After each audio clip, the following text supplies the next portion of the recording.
Hey, what is going on, guys? Welcome back to another video. This is going to be a special video. I'm going to be hosting another graphic design competition like I did a long time ago. A lot of you guys probably weren't there for it, but I hosted a graphic design competition, and basically people submitted me their graphics and I had to follow certain guidelines, and so it went pretty good. People enjoyed it, so I'm deciding I'm going to do it again, and this time it's going to be a Christmas themed graphic.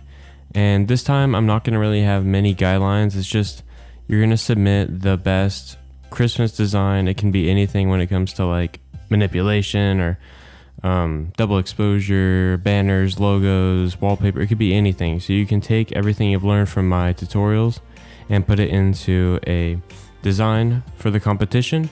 And the winner will get early access to my graphics pack that's coming out near Christmas. So that's cool, and hopefully you'll enjoy that if you win.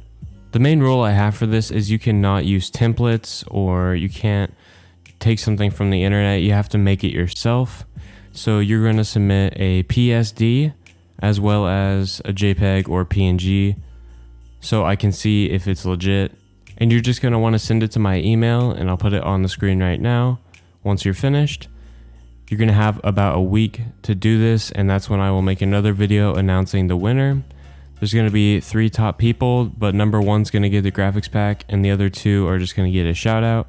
Alright, so I'm going to go over it again real quick. So what you're going to want to do is design a Christmas graphic, and it can be anything from a logo to a banner to whatever you want to do, but it has to be original, so no copying anything from the internet.